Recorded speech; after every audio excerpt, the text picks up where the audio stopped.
Hello, welcome to RomingerRadio, 717-916-5189. This is Carl Rominger, your host.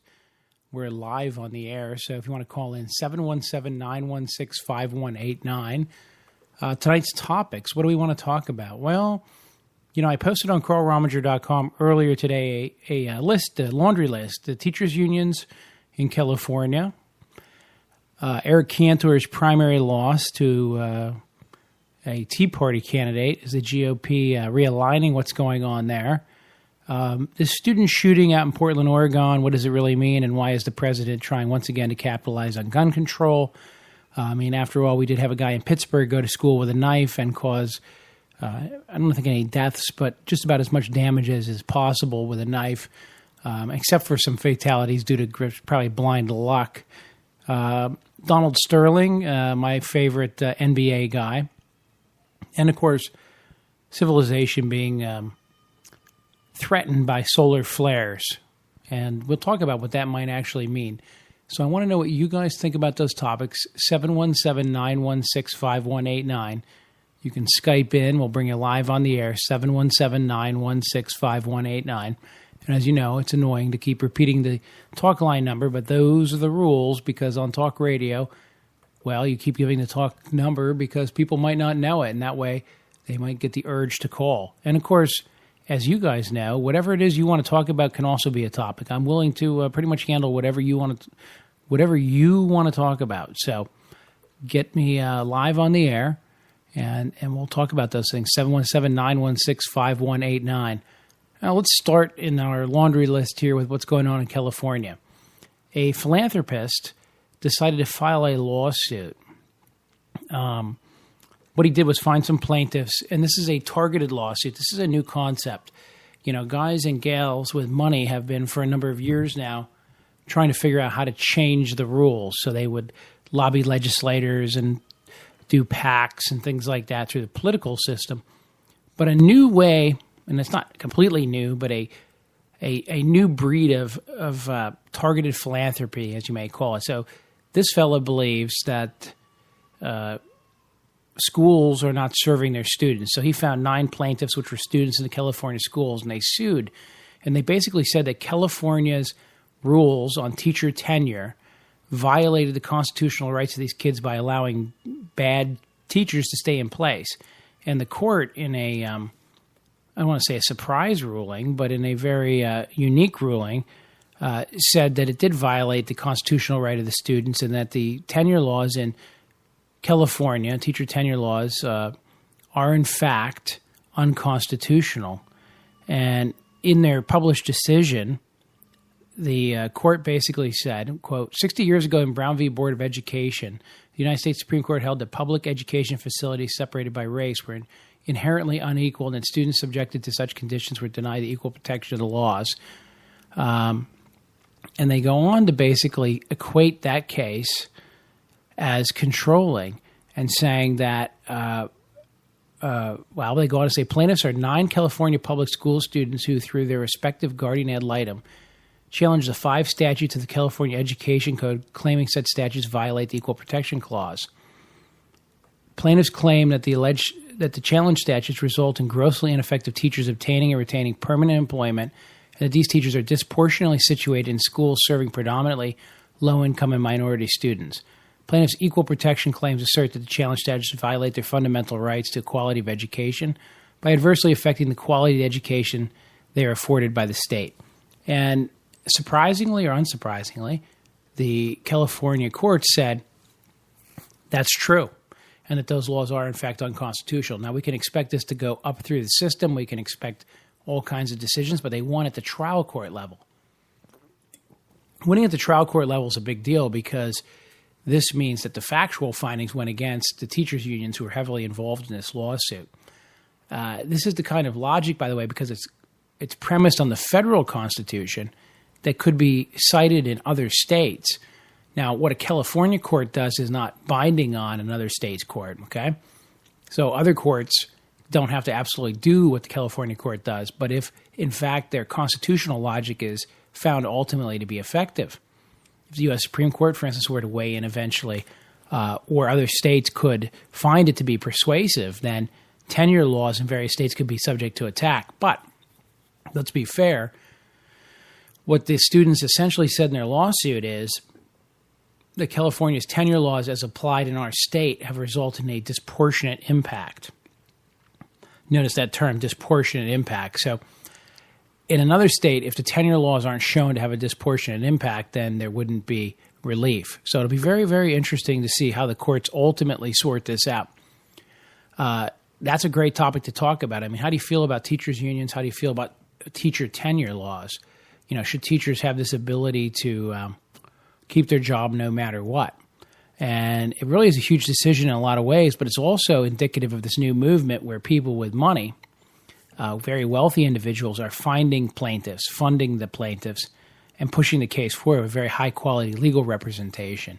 So it's a new way of altering the law, right? Because you could go through the legislature, and then you could spend millions of dollars trying to get the right guy elected, and then the whole deal could die in committee, where the governor could refuse to sign it. But when a court declares those laws unconstitutional, that's the end. It's all done. So, quote, these unelected judges, if in fact that would be the term here, because these aren't federal judges. But the idea is the judiciary, as the third branch, can circumvent or short circuit what could otherwise be an impossible or very costly endeavor. So it's very interesting in some respects. 717-916-5189. Want to hear your calls here on the show because I want to know what you guys think about this stuff. Another topic, Eric Cantor, his primary loss.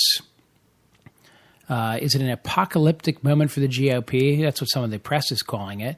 U.S. House Majority Leader Eric Cantor of Virginia lost to a Tea Party challenger Tuesday, which is yesterday, in a Republican primary that's sent shockwaves through the Congress, according to the news reports. And, of course, it represents a big Tea Party win. Cantor was the number 2 Republican in the House and was easily beaten by an economics professor. The guy's name was David Bratt, and he accused Cantor of betraying conservative principles on spending and debt and the like. And it was an interesting electoral decision because Cantor, who was backed by all kinds of big money and big party apparatus, lost to a guy who spent roughly $200,000 on his campaign. So it may suggest a mandate, at least in that area, and it's going to definitely cause Republicans throughout the system to take pause. The real question is, will Tea Party candidates invigorate the party or make it unpalatable to swing voters? That's an issue that I'm going to discuss tonight. And, of course, out in Portland, Oregon, we had this horrible student shooting. It's at least according to news reports, the 74th shooting since December 2012 in Newton, Connecticut. And about half of those have occurred this year. My answer to this is we've got to do something about school shootings. I have different solutions than perhaps the Every Town for Gun Safety or the Mothers Against Gun Violence or all those other organizations we have, or as the case may be, our President Obama, who apparently recently basically was saying that the Australian gun confiscation was a great idea in some roundabout words. Long and short of it is that we had a guy in Pittsburgh go with a knife and do all kinds of damage to lots of students. People will use whatever weapons available, and it doesn't require a firearm. But some common sense solutions, including arming teachers, I think, would go a long way towards protecting our students without violating our gun rights. It's unfortunate we live in a society where some of these kids are out of control. But at the end of the day, I'm not sure that it justifies removing the gun rights from the American people. And in fact, I would, of course, argue strenuously against that. But again, I want to know what you think. 717-916-5189. Call in. We'll get you on the air, and we'll talk about it. Donald Sterling, he called the NBA brass, quote, despicable monsters. Sterling said the NBA continues to thrive and exact its reign of terror in large part because of the money it receives from fans. And, quote, the NBA is a band of hypocrites and bullies. They will not stop. They will not stop until someone stands up. They've taken the liberty to desecrate my privacy rights and my right to own private property. So Donald Sterling, who had a lot of fans who were saying, well, I don't like what he said, but it violates his First Amendment rights of free speech, is now invoking his right to private property and his privacy rights as important things that are not being protected by the NBA. If you have a feeling on that, you have a thought on that, call in 717-916-5189. I'd like to hear what you have to say about that as well. And, of course, we're always worried about global warming. And, of course, I just posted an article to Facebook the other day that people have now discovered that there's volcanic activity under the Antarctic, which may be melting some of these ice sheets. And so when we hear these apocalyptic predictions that global warming is destroying the Earth and we must act now, like the one where Al Gore said that by 2014 the polar ice caps would have melted. I think he said that in 1999, turning out apparently not to be true 15 years later. But nonetheless, there are volcanoes under the Antarctic which are greatly melting things, and their activity levels may be as much to blame as anything else. And so all these news stories about melting in the Antarctic and the loss of glaciation. Now, you'll remember when NASA had come out with a report talking about the loss of these glaciers, I read you NASA's official press release. And in that press release, it was pretty clear that they did not attribute it to global warming. In fact, that was just the news stories based upon it who were mentioning it in the context of global warming. I think it's because NASA realizes what this other article is pointing out, and these other studies are finding, that the volcanic activity underneath makes it impossible to discern how much of the melting is due to climate change or global warming or climate disruption, whatever the term of the day is, and how much of it is attributable to geological activity under these particular ice sheets. So that's huge news because, this is another one of these doomsayer things. But I will be a doomsayer. We have solar flares. In fact, there was an article out of Britain talking about the mighty solar flares fail to destroy civilization. Yay. And their point is that these giant solar flares that have been happening have not destroyed civilization yet. However, the sunspot that was creating them most recently has now rotated into view, and over the next couple of weeks, should it erupt again, we'll take a direct hit. And those solar flares have the power, potentially, if one is large enough, to send us back into the dark ages and kill 180 million Americans. And I'm not exaggerating that. Now, somebody will be, whoa, who cares? You're more likely to have a problem in your lifetime from a solar flare than you are from global warming. That's just simple truth of the fact. But one results in the redistribution of the world's wealth, and one results in just a really bad time for all of us. And so global warming and this climate change theory, which I'm now calling climate distribution instead of climate disruption, climate distribution, which is the idea that the poor people of the world need to have money sent to them by the rich nations of the world as part of us expropriating their climate, is all designed to keep us in a state of fear, when in fact what we should be worried about is things like giant solar flares, because we have not hardened our electrical grid against them. And that would be a real threat to civilization. Now let's talk about that for a second. Say we lose power. Say we lose the ability to generate electricity in most of America, and you may say, well, how is that possible? Well, it turns out our entire electric grid is supported by a series of super transformers. And these super transformers take years to build, literally about 2 years apiece to build. And guess what? They don't build them in America anymore. So they're all imported. And should a solar flare take out these super transformers, which it has the ability to do, and in fact they're most susceptible to it, and the power grid gets burned out, we're not going to have power here in America in a meaningful way for a couple of years, because it's going to take years to rebuild the equipment we need. And the equipment we need is not coming from down the street, so it's not like we can just sort of build it and go. It's going to take years to build, and it's going to be built overseas by people who presumably have lost their own super transformers. And last I checked, most people take care of their own before they take care of the foreigner.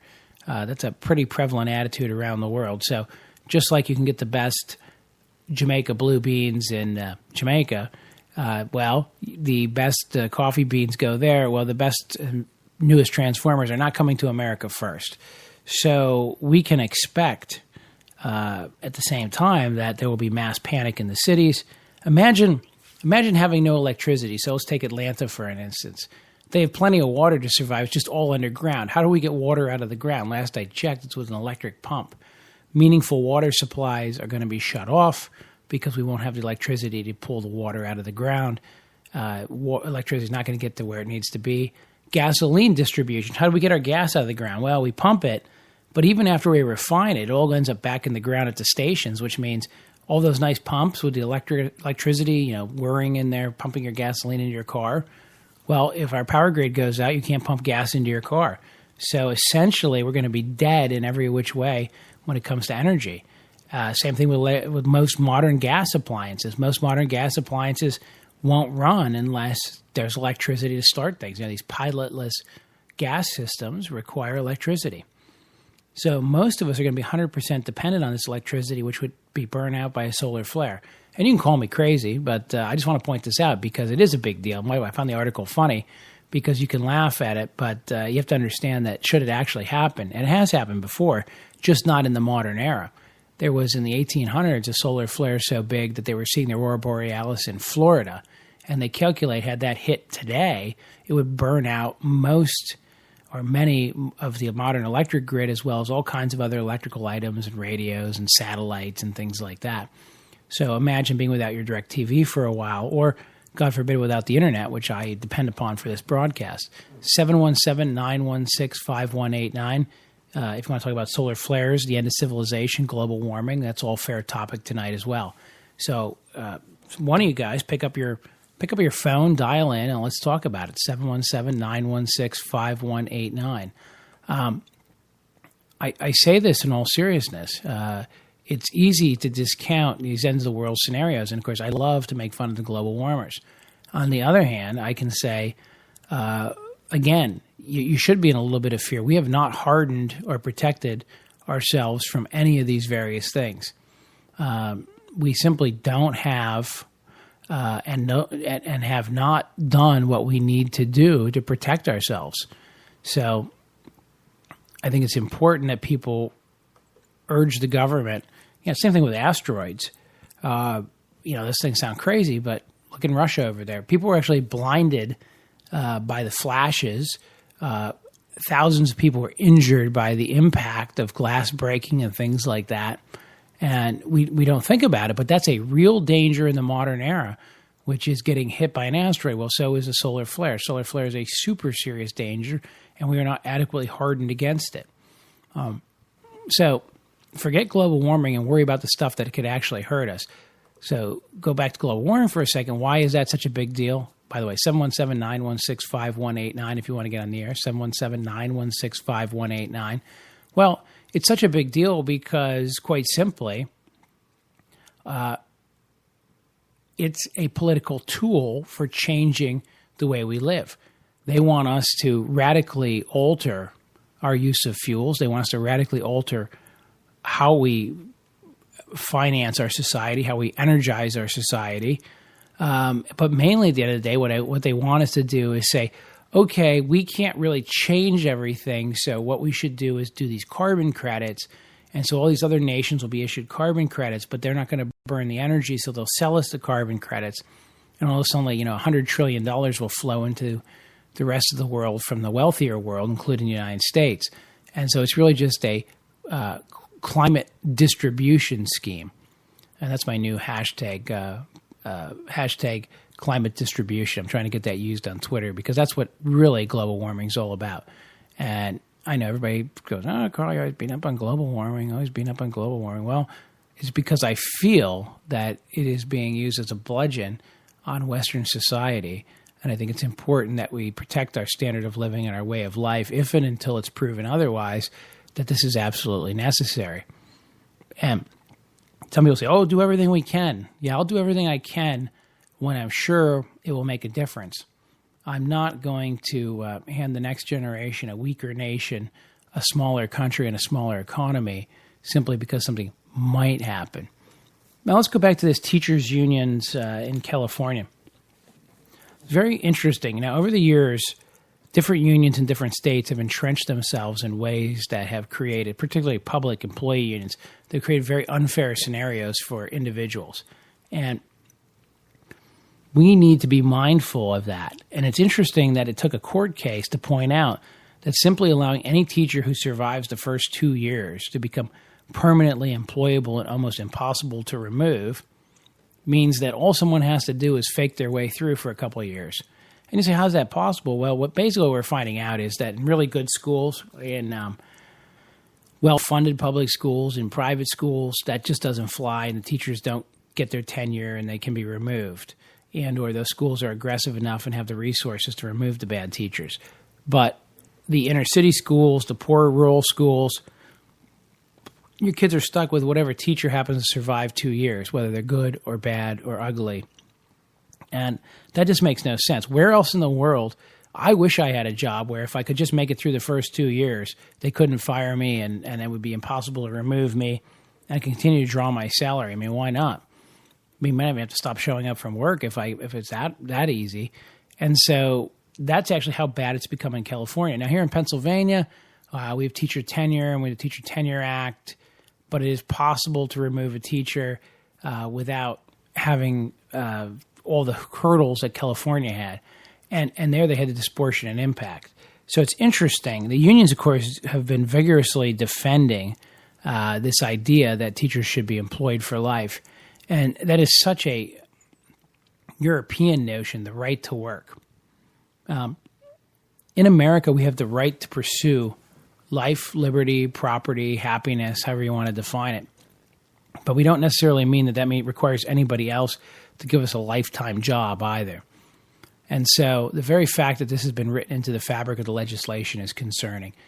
717-916-5189. When you guys want to get on the air here, we're looking for a caller. We want to hear what you guys have to say about these topics. Do you think that the California teachers should be able to work for life no matter how bad they are? How do you feel about teachers in your state? We'll take your calls. Also, going back to Eric Cantor for a minute. Okay, what's going on in the GOP? What is going on in the Republican Party? I don't know. I have posited that we are going to pick a bit. Of course, I'm a registered Republican, okay? By the way, tonight's tasty beer is Long Trail Brewing Company's mostly cloudy, unfiltered Belgian white in a 12-ounce bottle. It's a little cloudy. It's good stuff. Here, let me take a drink. It has a kind of a. It's not a Hefeweizen because it has no. It has no of that. What would I say would be the right term here? It has none of that banana-y flavor, which comes from some of the chemicals that are formed in a Hefeweizen, and it's maybe got a little bit of a hint of an IPA in there. Now they describe it as a. How do they describe it? A mostly cloudy body is capped with a light, fluffy head that reveals soft notes of citrus and spice. Yeah, it's a nice beer, but it's not Hefeweizen, but it's a little cloudy. It's not your Blue Moon either. So, anyhow, as you know, we like to drink microbrews as we do the show. We're not smoking any cigars because I never smoke a cigar in my house. I'll smoke a cigar in your house, in your car, not my car, or anywhere else in public, but never in my house. So that's just how selfish I really am. Back to Eric Cantor here for a minute in the GOP. By the way, 717-916-5189. And I do want to get some calls on here because I want to know what you guys think is going on here. Is the Tea Party dragging the Republican Party down or reinvigorating it? As the establishment guys get knocked off. I mean, Eric Cantor, we're talking about no more establishment than that. We're talking about protected by the establishment, absolutely, and then knocked off by a guy who spent hardly any money. This is not a wealthy individual who came in with piles of money and capital and said, I want this election. This is an economics professor at a liberal arts college who said, I'm pretty conservative. I think Cantor's kind of a liberal. I'm just going to keep pointing out the fact that he's not doing the things that we Republicans want. He's not really conservative. He's not really going to cut government spending. And that's why he's the number 2 Republican, right? Because under Boehner, with a great tan, this is a get-along, go-along guy with what is essentially the evisceration of the Republican ideal. I mean, that's one way of viewing it. On the other hand, there's an ideal that perhaps Tea Party candidates are not viable at the national level because the moderate swing voters, the ones that the establishment says we need to be targeting in order to win an election, are not available if this is the kind of candidate we run at a national level. So could this push the Republican Party more towards grabbing a candidate who is palatable to the Tea Party and the controlling conservative portions of the party, as opposed to the run-of-the-mill swing voter. The GOP is going to risk a big challenge here. Maybe you love Sarah Palin, maybe you didn't, but obviously she appealed to a certain type of voter and not at all the others. Is the Tea Party, Michelle Bachmann's of the world, are they viable at a national level? Well, if the Tea Party continues to score victories, the Republican Party is going to continue to be pushed in that direction, and that will beg what candidate they pick for the national election for president here shortly. I still believe that the Republicans are in danger of, again, picking a terrible candidate. I'm not sure exactly how we vet our candidates and get from A to B. Romney, I wouldn't have picked Romney. McCain, I actually could have voted for McCain at one point. But coming off of the tax and spend Republican era under Bush, where the Republicans controlled the presidency, the House, and the Senate, and still managed to spend almost as much money as Barack Obama did the next year, still baffles me. How did that happen? 717-916-5189. Again, we want to get your calls here on the air. We want to hear what you guys have to say. I know there's a few of you out there listening, so let's get you on. And I really would, I say, in all sincerity, I really would like to hear it, because I want to know. I want to know who you think the presidential candidate should be, and I have no idea who it's going to be. I really don't. Could it be anybody we know? Could it be a Rubio? Could it be? I almost think that the Republicans should just run Donald Sterling, because he seems to actually get his voice out there a little bit more than some of the other candidates have. And of course, now maybe I'm going a little crazy here. And of course, I don't think Donald Sterling is a Republican. In fact, as I recall, he's a Democrat. And a dyed-in-the-wool Democrat who got a lot of protection. So I could tie all this stuff back together, and I may at some point. But my point on all this mumbling is just that I don't feel that the Republicans will present a viable candidate in 2016. So this is 14. We got their midterm election coming up here this fall. Republicans should pick up some seats, maybe pick up control of the Senate. But who, if the Tea Party keeps pushing things to the right, who is going to become the viable candidate? Can you have – this is the essential question. Will America elect a quintessentially conservative president? I say no. I say if the country will elect Barack Obama, the only way they're going to elect a Republican is if he's a clear – or she is a clear choice above whoever the Democrats run. And I'm just not confident that we're going to pick somebody who will become a clear winner over the Democrats. I just don't see it. And so, I don't know. I'm just trying to figure out who could it be. Could it be somebody from Florida? Could it be somebody from Texas? That Rick Perry kind of scared me a little bit. I wasn't sure where he was coming from or what he stood for. Although I almost think I would rather have him than Romney. On the other hand, we've got our friend in New Jersey. He could be a potentially good candidate, but it's turning out he's a little more corrupt perhaps than you can run for president, at least in this modern era, the way things are vetted. And I don't use corrupt in the worst sense of the word, not in the Illinois governor sense of the word, but in the New Jersey governor sense of the word. So maybe Chris Christie is still a viable candidate, but I don't feel that. So I'm just trying to think who could we run that might stride the middle, and I just nobody comes to my name. Nobody comes to the top of the list. I'm afraid we're going to get stuck again. I've told you this before. We're going to get stuck in a Bush v. Clinton election again. And I like Jeb Bush, but I wouldn't vote for Jeb Bush just out of the fact that in trying to promote that we live in a democracy and not a oligarchy, I don't think we can afford to have a Bush Clinton election again. all we're saying to the rest of the world is we give lots of lip service to democracy, but unless you come from one of 3 families, thou shalt not rule this country. And it kind of like Obama snuck in somehow. That might be the Saul Alinsky theory of how to get in charge of everything. Put a suit on, look good, work your way in. That's quite possible. 717-916-5189 to call in and get involved in the show right now. So if you're sitting at home and you're going, I'm listening, Carl, but I don't really have anything to say, I promise I won't yell at you. 717-916-5189. I really promise I won't yell at you. I swear, pinky swear. I won't yell at you. I may challenge you a little bit. But I want to know what you guys think about these various topics. Who should the Republicans be running for president? I want people to start giving me names. I want to hear who you guys think the presidential candidate should be, because I cannot think of one. I cannot think of one who would be viable right now. And, is it Rand Paul, his father, either one?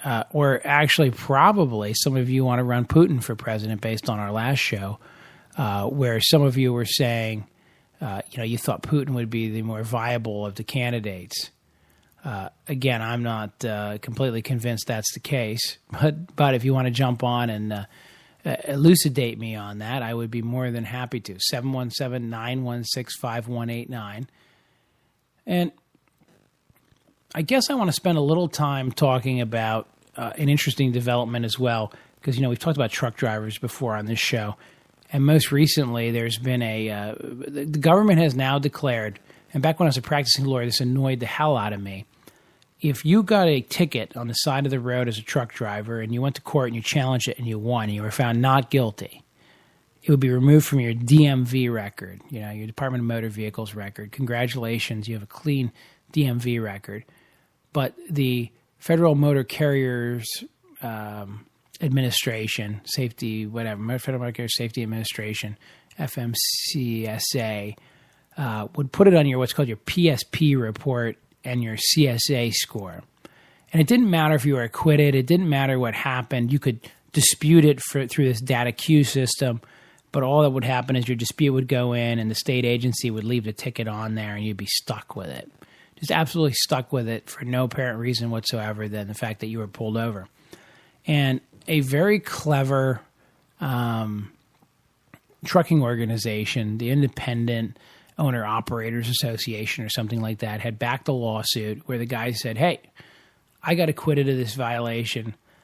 It's arbitrary that the state authority would be the final word on it when there's a different court decision. And he won the right to challenge it in federal court. And the federal court said, yes, we have jurisdiction to, help you correct your PSP or your CSA score, even though this Federal Motor Carrier Safety Administration says that no. And when it was clear they were losing those court battles, they came out with a new rule now, which is actually going to allow you, as a truck driver or CDL driver, to go in and prove that you were acquitted, which I think is interesting because the burden is still reversed. After you get acquitted, you have to prove you're acquitted with certified documents. You can then remove those adverse reports from your record on the theory that your acquittal actually means something. And that's retroactive. So the reason I'm preaching it out there and getting it out there to people is it's pretty clear that this means that a lot of truckers who were ultimately acquitted can now get their records cleared up. Unfortunately, there were a number of truckers who simply paid the fines over the last few years because they knew it didn't really matter. Like, it's going to go on my DMV, but it's already going to be on my PSP and my CSA anyhow. So what difference does it make if I pay a lot of money to a lawyer to fight this bogus charge? Now, am I advocating bad truck drivers? No. We just saw what happened with the Walmart truck slamming into Tracy Morgan, and people are saying that guy was awake for 24 hours. Now, he's denying it. And I'm glad that there seems to at least been some middle ground in the public out there where people are going, okay, well, maybe Tracy Morgan was injured by a truck driver, but maybe he was asleep, maybe he wasn't, maybe he'd been obeying the law, maybe he wasn't. There seems to be some ambivalence there.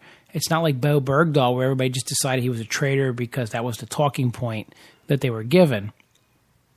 People seem to be giving this truck driver at least a little bit more of a shake, but the news couldn't be sexier, right? celebrity hit by Walmart truck. And, one of the things they brought up was the inspection reports and the CSA scores in the articles.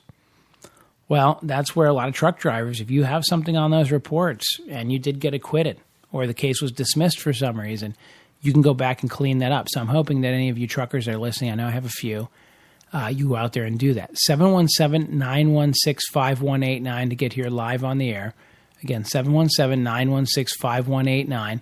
I'd love to hear what you guys have to say, what you're thinking about various topics. I want to know, how do you feel about the truck and Tracy Morgan? Did you rush to a snap decision, or did you you do what I thought you should do, and come to the conclusion that we need to give the benefit of the doubt to the truck driver if and until we know what actually happened. And I think if you did, well, I'm very proud of you, because that's something that everybody doesn't do all the time. And I get very annoyed by the fact that people rush to judgment without knowing all the facts. So somebody put in a police report that he was awake for 24 hours before the accident happened. What does that mean? Is that true? Where did it come from? Or is that just hearsay that the police reported into their report, which they're entitled to do, for no other purpose than to swear out the charges because that's what they wanted to do? I don't know. I do not know. So my thought on the matter is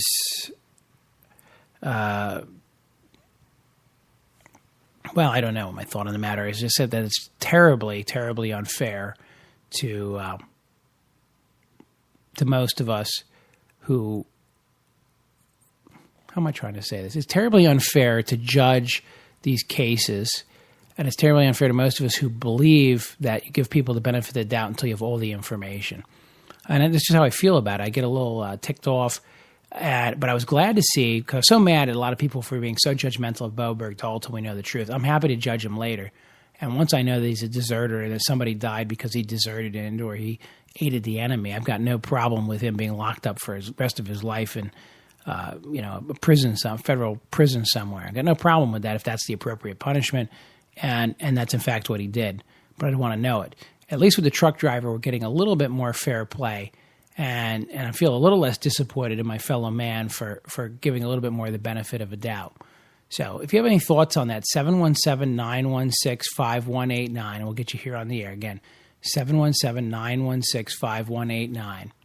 I don't know what else you guys want to talk about, but if you have any topics you want to Bernie Sanders for president, really? I just got a Facebook post on that.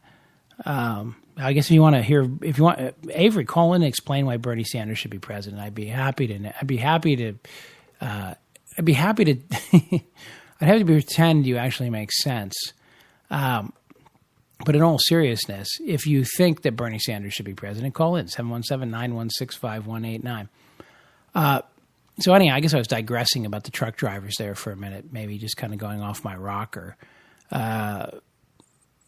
But again, I point that whole earlier thing out about being able to now dispute your scores. That's going to take place in August because the courts made it clear there's going to be a lot of work for the federal government if they didn't create this safety valve.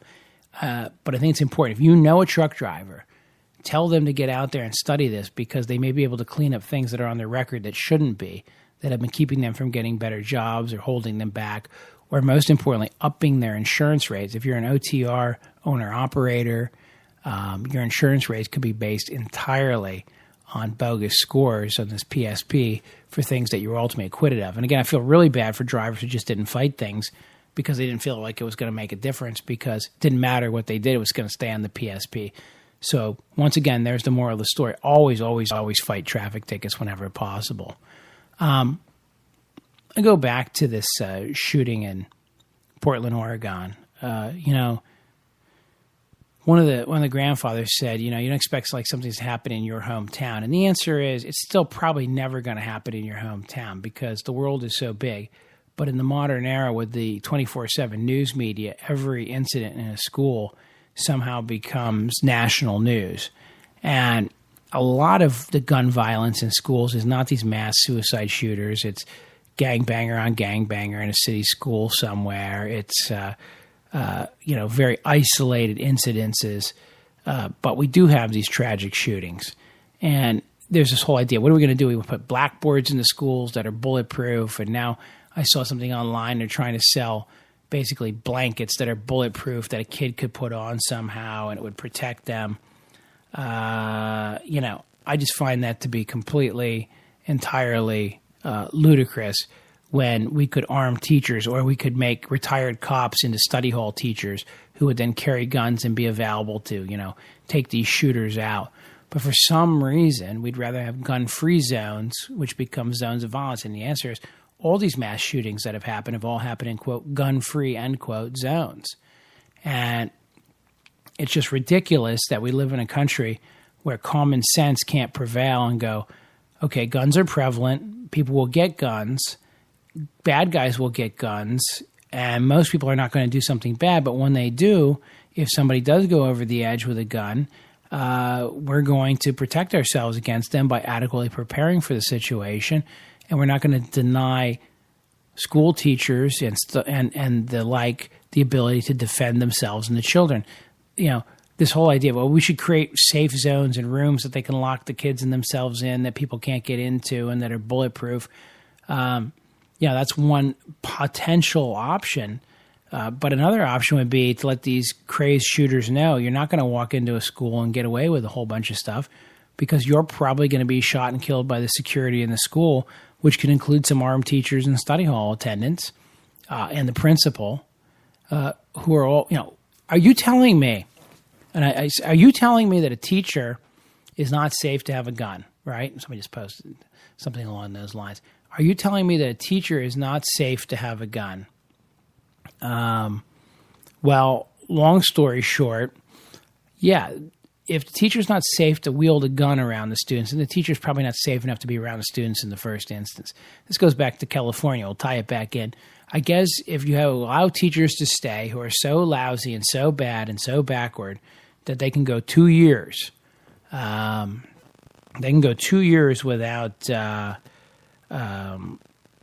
any formal training or go 2 years to sneak through and then not be removed, then of course you can't give them formal training for guns because they can't be trusted with those things because they're so terrible they shouldn't even be teaching. But of course they can't be removed in California. Why? Well, because under that regime, they are viable. Viable teachers. So maybe that's the problem. Maybe we could arm our teachers. And protect our schools if we could keep teachers in there who are worth keeping and who would be safe. Now, keep in mind that by way of full disclosure, my brother is a school teacher, as his wife, and they're both very competent teachers. I have a very high opinion of them. And I might be a little jaded because it's my brother and his wife, but they're not really gun people either. So interesting. There was a flyby by a Russian jet recently too. Somebody wants me to talk about this, and of course I know nothing about it, so we might have to look it up here. But apparently, just the other day, a Russian jet did a flyby. But let's talk about that. The Chinese have been flying airspace, and the things are heating up over there too. So Lord knows what's actually going to happen. Okay, here's the report. U.S. official, dangerous Russian jet flyby was straight out of a movie. This was reported by CNN.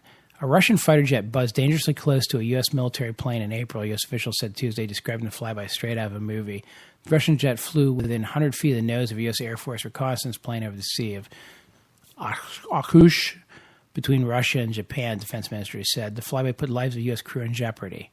Rogue pilot, bad flying, or more importantly, Putin flexing his incredible muscles. Yeah, we know from the last show that some of you guys are big fans of Putin's muscles, Dwayne included, and he was flexing them. So, and we're not going to admit this because, again, if we start talking about it and admitting it, it's sort of like admitting that well, we're still a powerful nation, but we're not going to do anything about it. And these are the kinds of provocations that sometimes ultimately lead into wars. And everybody says, oh, that really happened in the modern era. But that's why what's going on with Japan and China is important. China's being aggressive with Japan. They're being aggressive with Vietnam. It's clear that they're asserting their sphere of influence in a much more aggressive way. And it might be only a matter of time until something actually breaks into a real live military action. And then theoretically, we could get sucked into the same, and then you and I could end up living in World War III. And again, I don't think I'm crazy here. These are the way these things happen, although I still think Iran and Israel are somehow going to be behind World War III long before anything else is. And that's an area of concern. So keep that in the back of your head. 717-916-5189 is the talk line number. And again, I'm looking for your calls here. So I know it's a Wednesday night. The weather's not great out, so you guys can't possibly be out picnicking around. But I know you got to go with the kids and do all your summertime stuff. But take a moment and give us a dial-up, 717-916-5189, and we'll get you on the air. And we'll talk about it because I want to know. Don wants to compare Switzerland to the U.S. gun culture. Well, Don, the Swiss have all kinds of guns, right? Because they all get these little military packets, and they're all ready to go because they're neutral. They're neutral, but they have to be ready to defend their neutrality at any point. And apparently they don't have a lot of gun violence in Switzerland, right? Lord knows why, except that they don't have a culture of it. Well, in the United States, we have vast areas of uncontrolled urban landscape where gun violence occurs. And we have other random gun violence between occasionally individuals. But almost all your gun violence can be categorized two ways. People who are in intimate relationships with each other, offing each other with knives, hands, and guns, baseball bats, knives, hands, guns, baseball bats, whatever's handily available. And when they don't have guns available, they still kill each other amazingly, almost the same rate. And then we have criminals killing criminals. And then rarely, but occasionally, we have these mass shooters or other things. But statistically, if you have a felony, you're much more likely to get killed in gun violence than if you don't have a felony. So I want you to think about that for a few minutes. A felony begets the likelihood of being shot. So it's a much greater chance of being shot or injured if you're involved in criminal enterprise than if you're not. And I mention that only because I think it's important to keep in mind and perspective that people who do get hurt, and when they do get hurt in gun violence, statistically quite often are shot by somebody who's an intimate partner or who they were involved in criminal enterprise with, which is the most profound source of gun violence.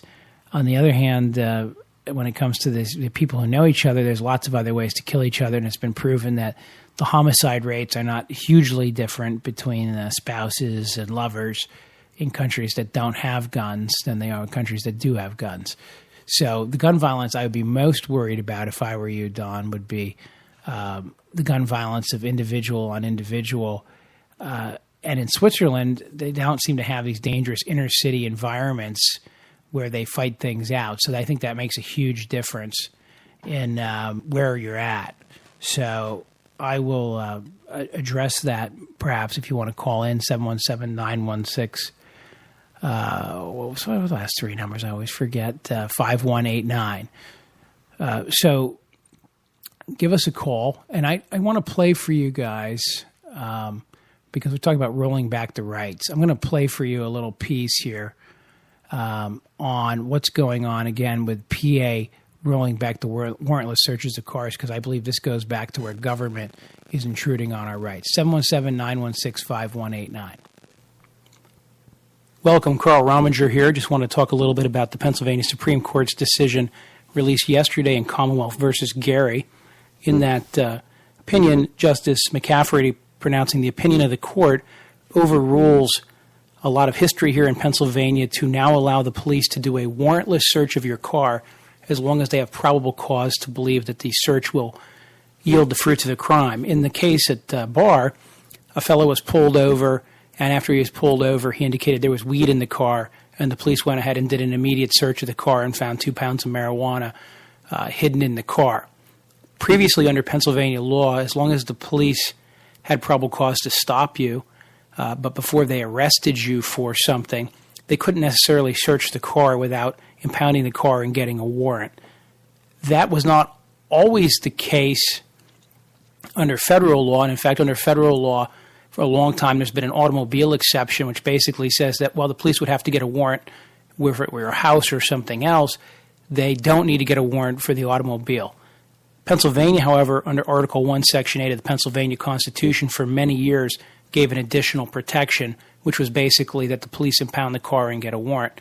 The idea being that if the police officer felt he or she had probable cause, they would have to articulate that to a detached and neutral magistrate who would then take that information and make a determination about whether a search should ensue. Now, if you were arrested at the scene for some other crime, the car could be impounded and an inventory search could be done, and a warrant wouldn't necessarily be required. But imagine a scenario where you're pulled over, for instance, for a minor traffic infraction. The officer then begins to suspect that there's something else going on, drug trafficking or other fruits of the crime in the car. What we've said is if they can't arrest you for an offense, but they believe that the car contains fruits of a crime or evidence of a crime, then under the Fourth Amendment,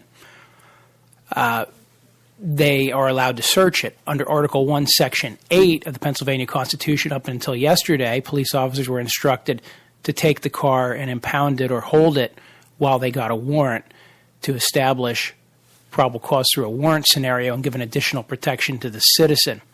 That protection was removed. Now, the opinion is very lengthy, and in it, McCaffrey discusses the history in Pennsylvania. Essentially says, historically, our courts have never really analyzed this right.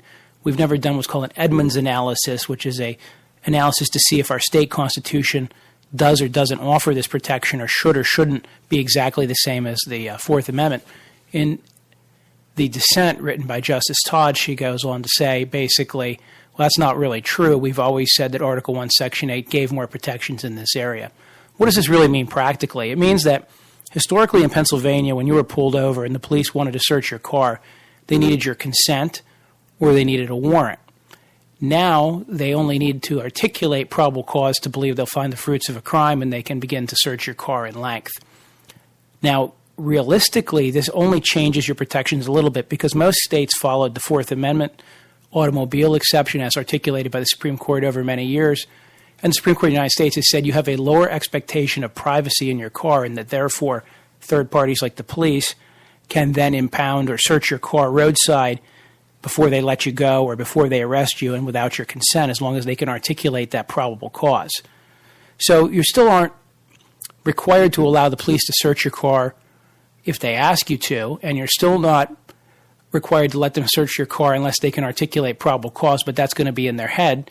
And once they've articulated probable cause to themselves and they start to search your car, your only remedy later is to file a suppression motion in the Court of Common Pleas and say that there was not an articulable or reasonable basis that would constitute probable cause, which is more than a reasonable suspicion, that the search would be fruitful.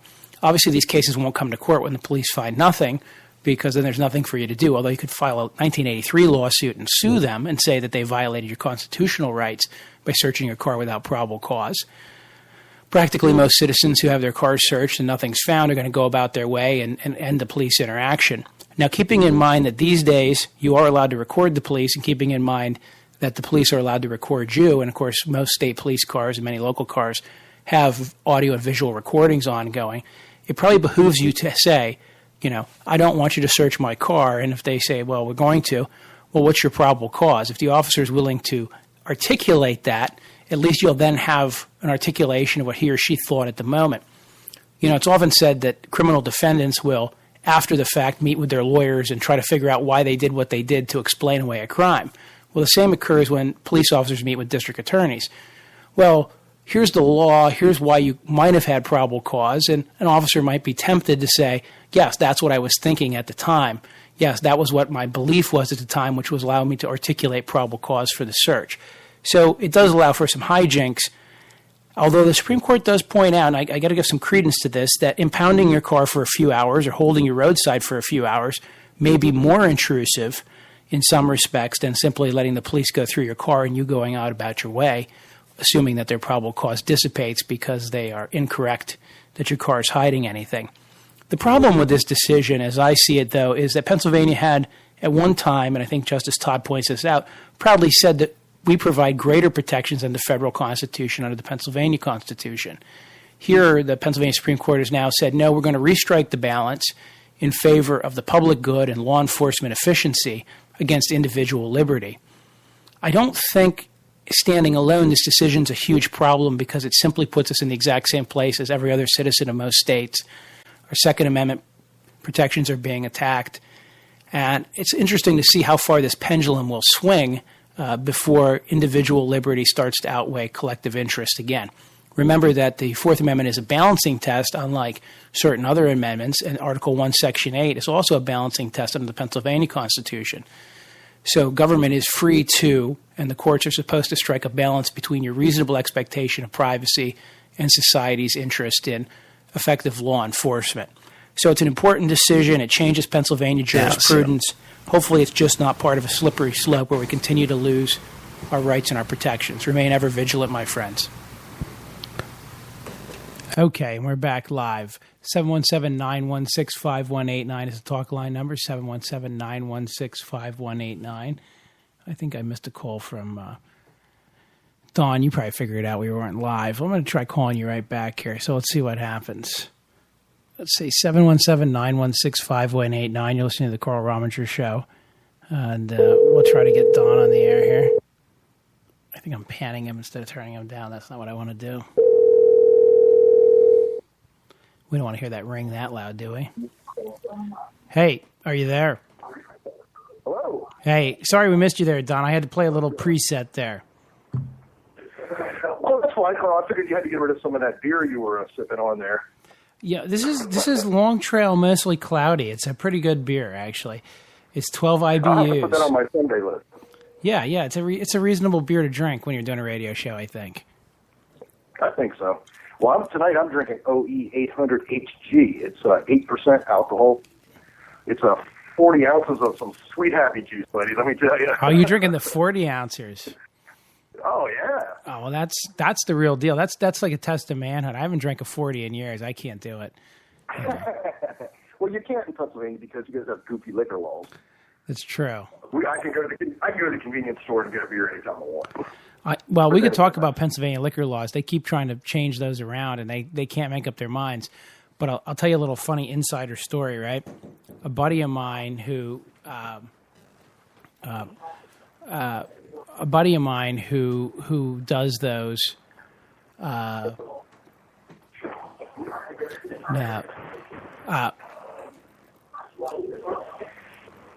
who does those. What do I want to say?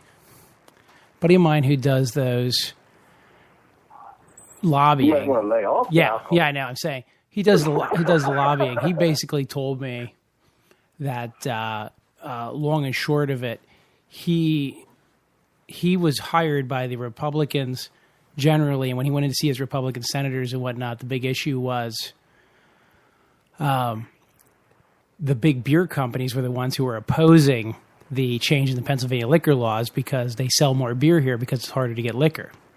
And they were surprised by that. Isn't that interesting? It is interesting.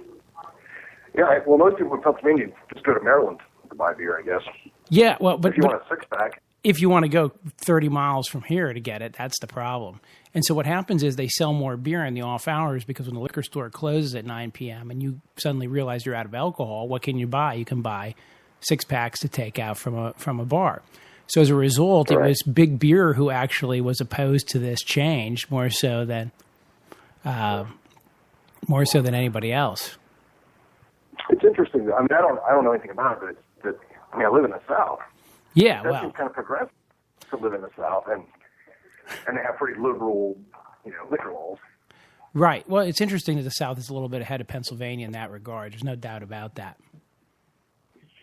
Well, that part I'm not really that surprised about. Yeah. So what do you think about this fellow winning the Tea Party vote here?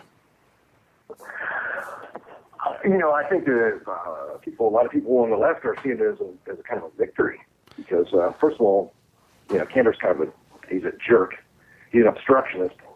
He really hasn't done anything for us, citizens. So I'm glad to see him go on the one hand. On the other hand, the Tea Party guy's kind of a nutcase. So, it does open up an opportunity for a Democrat to take take that spot. Right.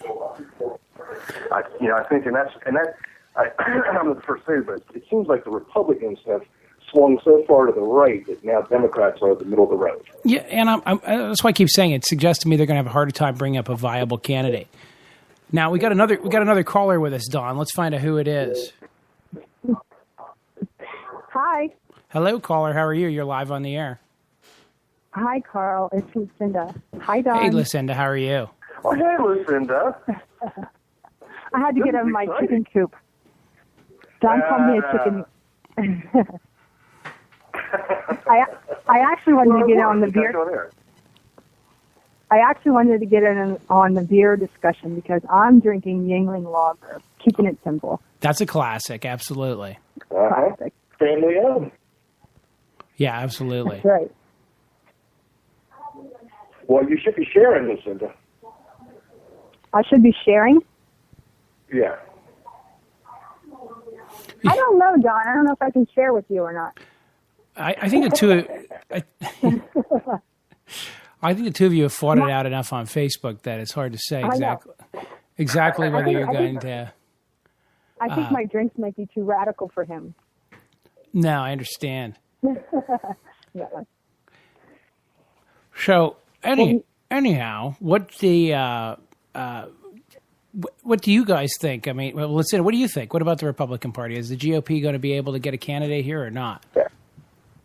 I was listening to you earlier, and I'm like where you are. I really don't know who is going to come up. I mean, you had said I know I had one question when you had said about you wouldn't, if it was a Bush Clinton, right, you wouldn't vote for a Bush. Would you vote for Hillary Clinton? I voted. Would I really not vote? It would be a tough one. I may or may not. I may have to decide that absolutely. So, I can't. I think she's going to get a lot of support, but it won't be for me. And I don't know. I just don't know who would come up for the Republican side. I'm with you on that. I can't think of a name. Yeah, no, I'm going to be surprised. I'm absolutely confused as to who it might be. But you know, why the liberals are excited about it. Yeah, well, as long as it's not Sarah Palin, I mean, it should be okay. Oh, I hope so. I really hope that's who they run. That would be awesome. And the way that most things are run in this country by looks, she would win by a long shot. Well, that's true. Actually, she's not. She's not. Well, listen, as women in politics go, she's hot. She's like she's hot. As far as that goes, yeah. It's kind of like law school hot. I'd rather look at her than Putin. That's for sure. Well.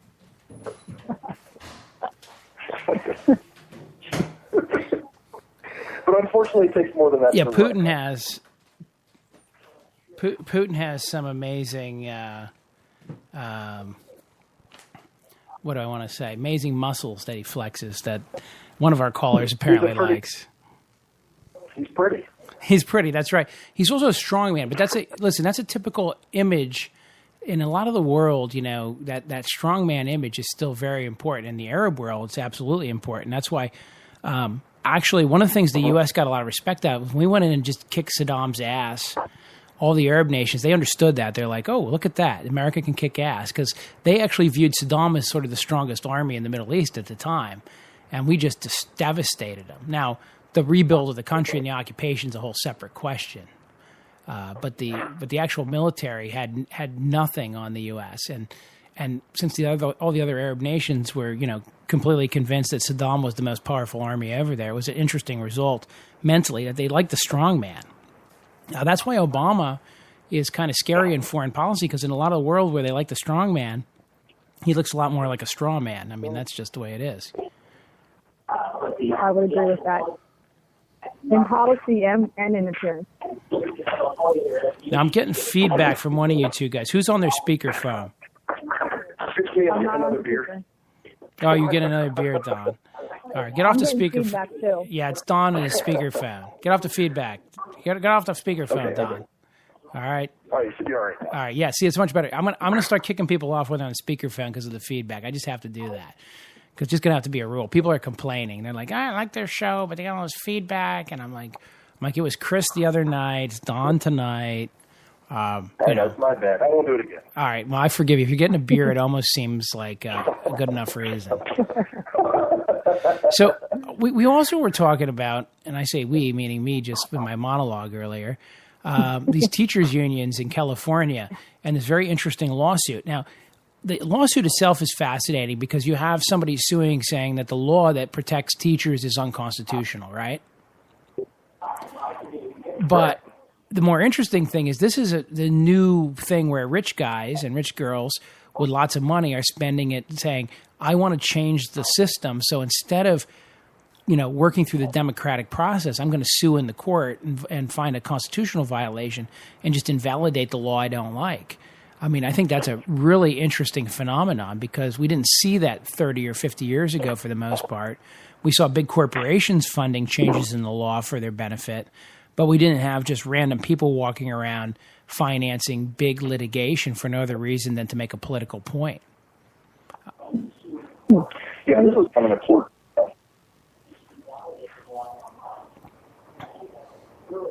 So, I don't know. You guys have any thoughts on Go that? ahead, listen. You're going to fill the dead air. No, I do. Yeah, all I got was dead air. I mean, I thought John was saying something. No, I wanted to ask you a question about that. What exactly are they saying unconstitutional? I'm not understanding that. I haven't read about it. I also, just because I don't agree with the teachers' unions, but can you explain that? California has a law that basically says you're a tenured teacher after 2 years and you basically have employment for life. I mean, that's the short order of the statutes.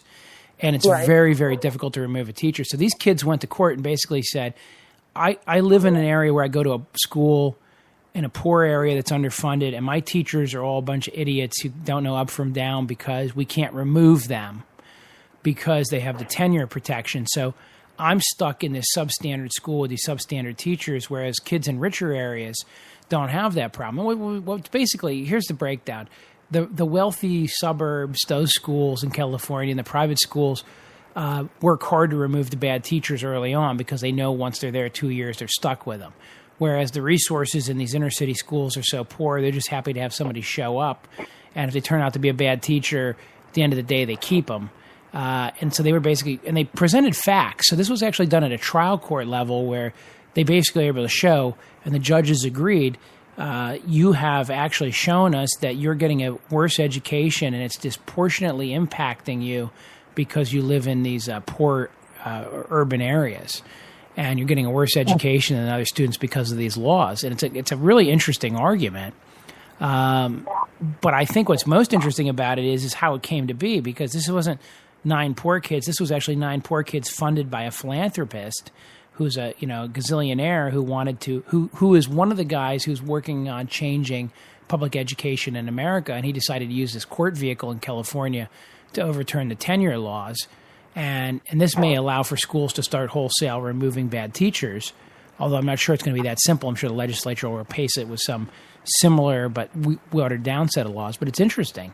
It's interesting for 2 levels. One is because it goes right to public education, but it's also interesting. And Lucinda, I know you know something about this. It's interesting because it goes right to public education, but it's also interesting because it's this idea of a guy with a lot of money using the courts to undo laws which are created by the democratically elected representatives of the people, right? And when I hear that, I think in that specific case, it sounds like, hey, that's great. Let's get it done. Let's get these kids a better education quicker. But where does that lead to? It's always the people who have the most money who can do these things, and obviously that's a small percentage, and it doesn't represent everybody, so they could change laws that in their, you said like for political reasons and things like that, it's obviously not a good idea, but I think it seems like in this case, it seems like it's a good idea. Yeah, and so the argument, I guess, could be, well, these people can't win these cases if it's clearly not a bad thing, right?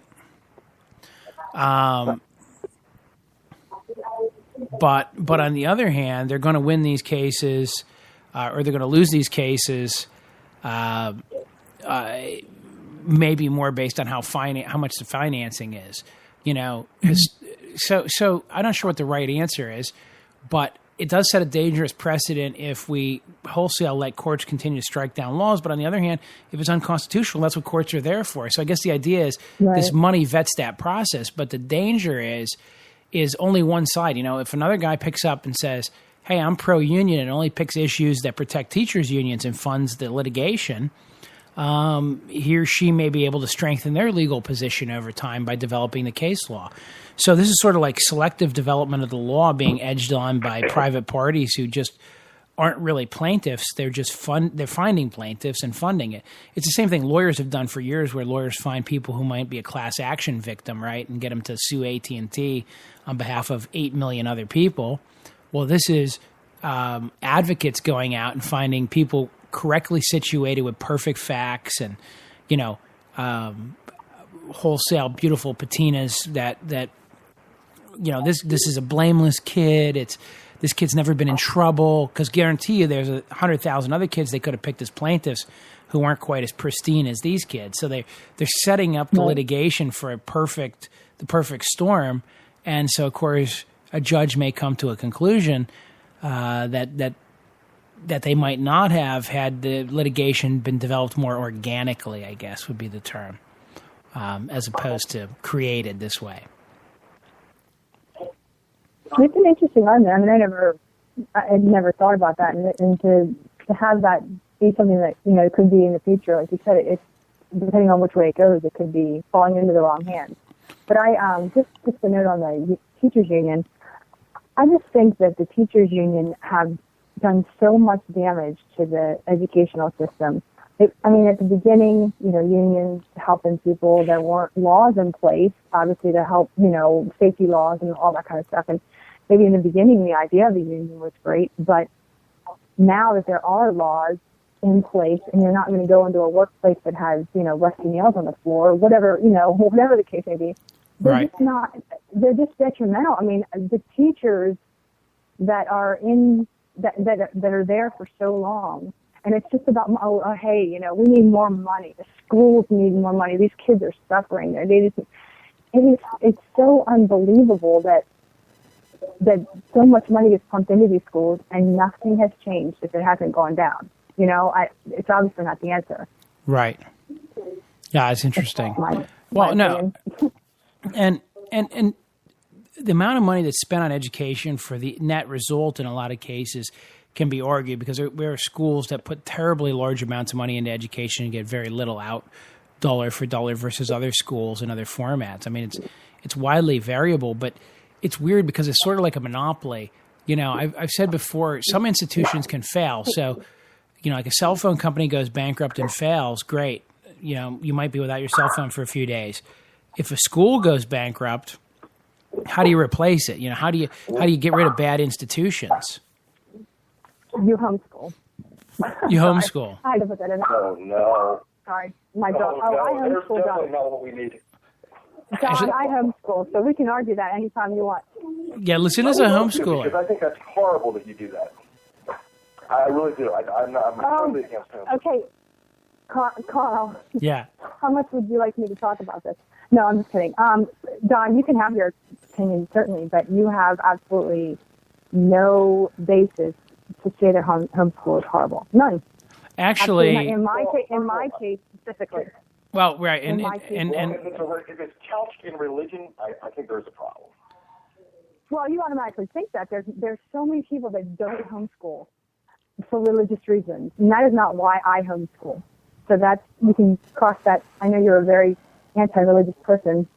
You can cross that off the list, even if it was part of my, reasoning. That I have tons of other ones. Right, and I can vouch for Lucinda because she and I have had some conversations, and she's on the ball, and she has some accreditations that maybe some other homeschoolers might not have. But I also kind of agree with Dawn on one thing, which I've been involved. I've been involved with homeschooling in a couple different aspects. I spoke to a homeschooling class. It was a Catholic homeschooling class, or I say class roughly, a bunch of kids that get together at a church, and I went in and talked about the Constitution to them. And I saw that.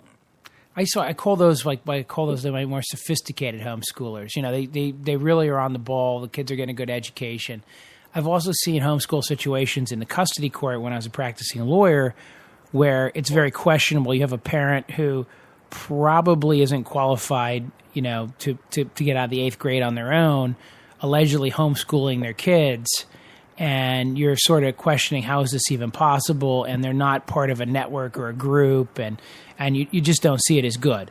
So it's widely variable. But in defense of homeschoolers, a lot of the homeschool educations that you get are going to be at least better than a lot of the worst schools, okay? At least better than a lot of the worst schools. And in some cases, as is always annoying every year, as the poor school districts have to give some valedictorian, turns out to be the homeschooler, right? Well, and I would like to say what you said about the, every group is going to have questionable factor. If you take that and you go to a public school, you're going to have kids in there that can't read at a certain level that should be. They're not being taken care of at home at all. You're going to have that in homeschool as well. I mean, you're just going to have that. Parents, just some shitty parents out there. So let's come back to something here. I'm willing to bet that whether the kid is homeschooled or in public school or in private school, if the parents are actively engaged with the child in their education, they're probably doing okay. Oh, I agree with that, 100%. And that's definitely it. I mean, I taught in school. The substance of what you're homeschooled versus the substance what you get in public school is different, I think. So, but I'm that again? Yeah, Don, go ahead. I think the substance of what you're taught as a homeschooled kid versus what you're taught at public school is different. The substance can be different, but I'll tell you something. Okay. Here's why I'm saying that. Like, when I went to school, I had several teachers. Especially in middle school and high school, you have several teachers, several teaching styles, several perspectives on things. And over the course of your high school career, let's say, you may have 2 history classes, and you may have 2 different perspectives on history. When you're homeschooled, all you get is mom's or dad's perspective on things. You're not introduced to a broader world. That's what I'm saying. But that's not true, Don. That's not true. Just for example, in my homeschool group that we go to, we do now. They only meet once a week. It's just to get together. We have classes. I have there was a scientist last year. She's a scientist. She actually, her kids are done with homeschool now. She was teaching, so we have like a certified scientist. And not only do you have moms and dads, you have there's a lot of computer programs. There's so many classes to take. You don't just sit at home at your dining room table and read out of a book. I mean, you have to look into this because there's so much that has changed in homeschooling. And it's not, I would be stupid to say that I can teach my daughter everything until she graduates high school. I'm not an idiot, you know what I mean? But I certainly can't teach, for example, history to the level that she's going to need it. But there's resources out there to bring to her, just like a teacher would bring resources to the classroom. So it's not just mom and dad. Yeah. I wouldn't do it. Well, okay, but I say this. I say so in sincerity. I think the average outcome of a child's education has more to do with parental involvement than none, and so probably That's 100% true. That becomes so. Maybe all this resource and money we throw at education, and all the different theories we have on it, they all fail when the parents are involved. Because I've taught in a variety of schools. I've taught in a private school, inner city school, suburban school, whatever you want. That is 100% true. You can throw $1 million into every one of those classrooms, and it's not going to make a difference unless that parent is there and says, "Hey, how was your day?" or whatever concern they have for their child. I mean, it makes all the difference. Well, I think public school represents an opportunity for kids maybe who are underprivileged, whose parents, don't make a lot of money and they can't afford a lot of the things that some middle class or people like that can afford. And I think when these kids go and it's an opportunity for them to be introduced to role models, to other ways of knowing the world, other than the poor communities they live in. Well, and interestingly, Don, it's interesting you mentioned that because we now live in a society where they're afraid to have a snow day because some kids are not going to get to eat breakfast because their parents are not capable of providing them with breakfast. Well, that's a whole... I'm sorry, go ahead, listen. Oh, I'm sorry. I appreciate that. I think that's a whole other subject. That's not a public school or homeschool thing. That is a whole other subject, and I agree with that. And I agree with what you said, Don. There are some families out there that just can't homeschool because they have to work. The single mom has to work all day, or whatever the case may be. So I'm not saying that everyone needs to homeschool. What's that? The families where the woman and the husband both have to work, they can't afford the luxury of homeschooling their kids. Right, and I will correct you again on that. Homeschooling is not a luxury, Don. I do not live in the lap of luxury. I made a choice to stay home with my daughter, and that means that I do not get to do things that I want to do. I can work as a teacher. I'm a certified teacher. I could do that, but I choose to stay home. It's my choice. I am certainly not living in the lap of luxury. Trust me. But I agree that there are people out there, there's families out there that have to work. I understand that. So I'm not doing which is better. This is better for my family. So. Well, and sometimes I get the feeling that homeschoolers don't want their kids mixing with those kind of people. There is some of that. No. There is some of that. Yeah. There is some of that. Listen, and there's, I call it the holy rollers. We're holier than thou when we're not going to mix and and you know what? The answer is you have that in the school system. Yeah, true, and you do have those cliques, and you have so. But whatever their ultimate motivation is, I'm not so sure it's problematic. Well, maybe if your teacher has a gun, maybe that'll change people out of the class. I did not hear what you said. I was laughing about referring back to Carl's discussion earlier about guns, and he was saying that teachers should have guns in the classroom. Oh no, the kids have bulletproof. Well, maybe you'd pay attention if your teacher had an assault rifle on their desk. Maybe you would pay a little bit more attention. Yeah, exactly. Well, the kids have bulletproof blankets now. You heard about that? Yes, I saw those. Because there's 75 shootings. Oh my Lord! Let's deal with the mental. We can go into that too, right? There's a whole mental issue in the world that has nothing to do with the school shootings. That's just mental. Well, I think socioeconomics and education both have a lot to do with it. Don't repeat that. Socioeconomics and education have a lot to do with crime. I don't. And a lot to do with it. Oh. Well, not with that particular crime, in my opinion, but with crime, I can agree with that. Well, no, and listen, I think we could do a whole show special sometime on homeschooling and all the aspects of it, because I would love to get some different homeschooler perspectives. Yeah. And Don, you could question them. You have to promise to not be as skeevy as usual, and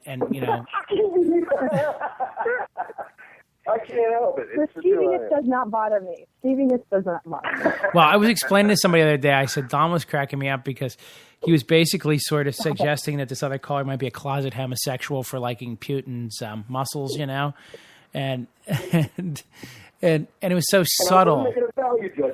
It was so subtle that the poor other caller was not, I don't think, completely following you on that one. No. By the way, I have to put this in. You guys have mentioned his muscles and his looks, and I have not mentioned that at all. So you take this, take that as you may. But I'm just letting you know you've mentioned it several times. Listen, that men check out men more than women check out men. Believe me. We check each other. Is that true, Carl?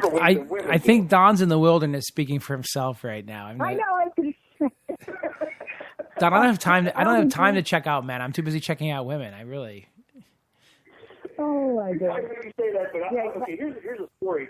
Okay, I had an old guy approach me when I was wearing a hat that I had bought from an African guy. Okay, it's a West African traditional straw hat, kind of a cool thing, but it's not a cowboy hat. And this guy came up to me and he said, "It's a mighty big man to wear a hat like that." I'm thinking, buddy, I'm not the one checking out what kind of hat I'm wearing. Well, it's true. You know what I'm saying? Like, I think I do spend. They look at how big their truck is. You know, I have a 22-foot trailer. I pulled into the gas station the other day. A guy came over to me and said, "How big is your trailer?" Mine's a 26-foot. Who fucking cares, bud? Whoa! Did you drop the bomb? Check out guys. I don't know what it is. Maybe Right. homosexuality will cause everything. I think he does protest too much. I think Don needs a Corvette. That's all I can say. I've done the sports car thing. Yeah, well, I had my midlife crisis. I think I maybe mentioned this on Sunday. We had the car show in town, so the Fords were all parked, and I saw my buddy, and I said, "Well, the average size of something fell in Carlisle today." He says, "Yeah, but not as much as the Corvette show." And there's some humor to that, but there's also compensation is what it is. But see, this is why I said Don had to be skeevy, because what he'll do is he'll drag us all down into this kind of melee when I'm trying to have a serious conversation with the homeschoolers to see where they stand. But I do notice this amongst the homeschoolers. There are certain, and I'll call it sects, right? Because S-E-C-T, not sex, S-E-C-T, sex of the homeschoolers. Where some are very, very religious and what I would consider to be very fundamentalist, and therefore, we can't have any, there'll be no drinking, there'll be no partying, and the rest of the world is a bunch of heathens who are all going to hell. And these are the same people, by the way, who think Catholics, for instance, are going to hell. They're so convinced that if you're not in their sect of Protestantism, you're going to hell. Well, you know what? They're the holy rollers, and they don't want their kids mixing with the devil worshiping, rock music listening, dancing, card playing kids at the public school. But actually, they're probably the segment of the homeschoolers that gets the most play in the say maybe like what you think about it. But when you actually figure out who the homeschoolers are, 80% of them are drinking beer, smoking cigarettes, and raising their kids, and somewhat happy that their kids aren't exposed to the same bad influences that some other kids are, but not for any like holier than thou reason. And so I find homeschooling interesting because my son is 4, and I think about like what's he going to learn at the public school? Is he going to learn what I would want him to learn? Is he going to be where's he going to be on this? And so I probably will send him to public school, but at the same time, I feel like I'm going to have to spend a lot of time making sure that he's properly educated. And that's why I don't think there's a big difference between a kid that's homeschooled by the average homeschooler and the kid who goes to public or private school who has the average concerned and active parent. Because by homeschooling, by definition, the parent is concerned and active with the child, right? By definition. Right. In public school, you can send your kid off to school and forget about them and get nasty notes from the teacher that they don't do their homework. And beyond that, you don't have to do anything because the truancy law says you just have to get their butt to school, not actually help them with their homework. So I don't think fundamentally homeschoolers are kooky or crazy. I think that some homeschoolers are kooky and crazy, and I think that a lot of parents who send their kids to public school are disinterested and bad parents. So I think on both sides, I can find reasons to find people to dislike in both groups. But Don, I've seen some homeschooling books that are overtly religious, and I'm not sure that's the best angle to take to educate a kid.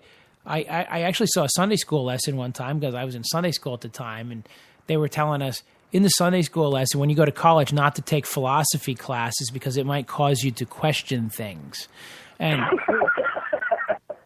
I'm sort of like, yeah, because you might start to think, and if you think, you might question things, and well, we don't want you thinking. But that's not the majority of what I would consider the normal homeschool education. But it certainly is a component of it.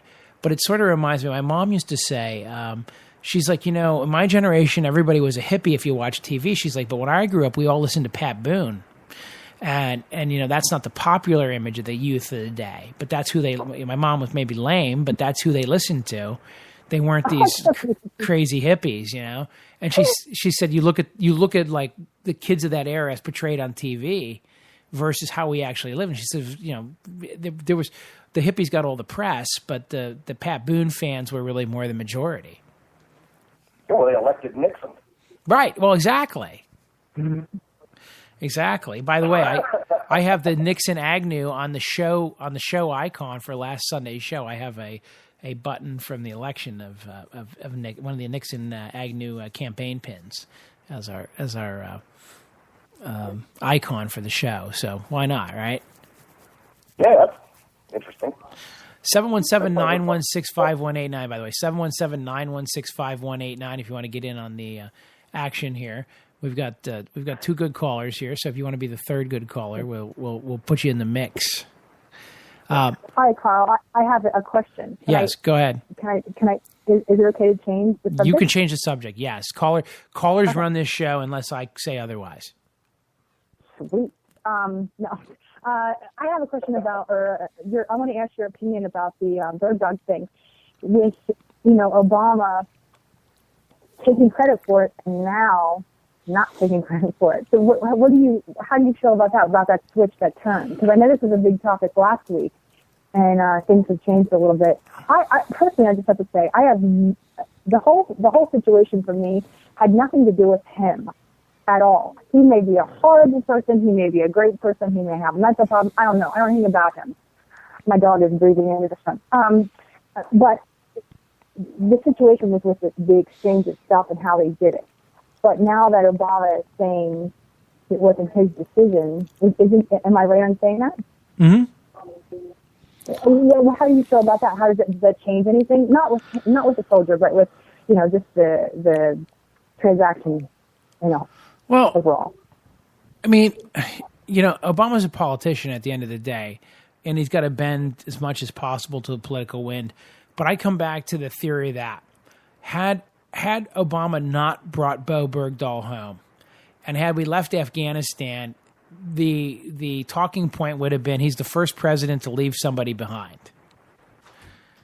Do you know what I mean? That would have been the talking point. Obama left somebody behind. So he's a scumbag president who left a military guy behind.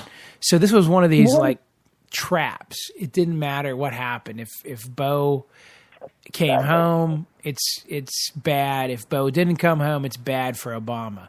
I just go. The proof of that is in your. I'm sorry. Yeah, no, and I just go back to. Go ahead, Don. The proof of that is McCain. I just wanted to interject that McCain's flip-flop on the whole issue. Yeah, McCain did flip-flop, and they've proven it now because they've gone back. And see, this is the other thing, and the names of the 5 guys that they released from the Taliban, they had been talking about trading them for a long time. There was some opposition to it, but it wasn't as strident as now. And it wasn't this shocking thing that they're claiming it was, like just out of the blue. I just have problems with the naked politics coming into it on both sides. I think at the end of the day, we should be glad we got him back, and we should find out now whether he's a traitor or a deserter or what really happened. And I think some details also are emerging. While Obama's backpedaling, we're also learning that he was held in some pretty rough conditions. And that he wasn't coddled by the Taliban the first couple of years, or he wasn't rewarded. And this stuff, these sneaky attacks where people go, oh, well, there were suddenly roadside bombs started going off at just the right times after Bo Bergdahl defected. I think that's crap. Mm-hmm. Those are the kinds of things. Those are the kinds of things, insidious things people say, like, I didn't start itching until after I slept with good old what's his face, or it's just a way of smearing people. I just don't like it because I know it's kind of funny, but no, I agree with you, and I think that pinning everything on Bo is not the issue, in my opinion. I think it is true. We should bring all our soldiers back. It just seems like everything surrounding it is so fishy, and I'm certainly not as read as you are. That's not right, is it? I didn't read up on it as much as you did, but it just seems weird to the average person that one person for 5. Obama wanted to close Gitmo. Is this part of that? He's a deserter. That, to me, again, doesn't play up because if he is, you're right. That he should be tried in court. Why 5 years? Why now? Is he really sick? It just seems like there's so many weird things around this that, and now Obama's saying he didn't do it. You know, I don't know. It just seems like a weird, too many lies going on. That you can't, you know, it just seems like this politics as usual, I guess, but it just seems like there's too many lies floating around. So we're never going to get the truth. Well, I thought it was partly a response to what the Republicans were doing with the VA funding. And Obama wanted to come across as the friend of the veterans. Oh, that could be it. That could be true. Yeah, of course it is. I mean, it's politicking, but it makes sense that, you know, that he would do that. You know, it was he wanted to give more money to the veterans. Yeah, yeah. Well, and the Republicans again wanted to obstruct that. Listen, I mean, the stuff that goes on in Washington is crazy, and you can't ever know linearly where things should be because everybody does what they want to do to protect what they think is their best interest at the moment, or the naked politics, and that goes for both sides. I mean, I think you're completely crazy if you think otherwise. By the way, Don, I wanted to point something out for you. If it were up to me, you know, you talk about the homeschoolers and the religious education. You know, and I'm just going to tell you, you know, for instance, I just want to read this little excerpt for you because I think it helps you understand why you might actually find a religious education useful. Quote, Rachel was the favorite of biblical patriarch Jacob's 3 wives, as well as the mother of Joseph and Benjamin. So my point is think about this. Even in the Bible, you could have 3 wives. Oh, my God. I cannot believe Don has one wife. There is hell after all, and that's it. That's right. So you know, it's not as prudish as you fear, Don. Where's the 3 husband thing? Well, right, and the 3 husband thing. I agree. And here's the thing: you go back, and so those are the fun things. Like for me, sometimes when you talk about, you know, poking fun at religion a little bit, is, you know, marriage is between a man and a woman. You're like, okay, well, Jacob had 3 wives, and that was, you know, God's plan. And when did it switch to 1 man and 1 woman, or 2 men and 1 dog, or whatever? I mean, but my point, I always like pointing those things out because they're fun. Oh, there's hundreds of them. We could go on all night about that. Of course, we were talking about Leviticus the other day, I'm sure. So we're gonna have a little thunder boomer. We're gonna have a little thunder boomer rolling in here tonight too. By the way, so I can't make any promises for the connectivity here going down shortly. Carl, I do have to say as a side that you know more about the Bible than a lot of religious people do. Well, so, you know, and it's something that I've read a few times, and I don't mean from cover to cover because that's not my style. But, you know, you just pay attention. And this is what I say about anything. If you pay attention long enough, you realize that there's a lot of inconsistencies in what people tell you, mainly politicians, by the way. But exactly. It's a tool for manipulation. Yeah, and this goes back to, I don't really want Obama as president, but I don't really want anybody who wants to run for president as president. But unfortunately, we live in a system where we have to pick the guys that actually get put up for the job. And so that's why it's always the lesser of 2 evils. I mean, that's just the way it is. So anyhow, I just want to throw that religious point out there because I thought that would be that would warm Don's view of religion.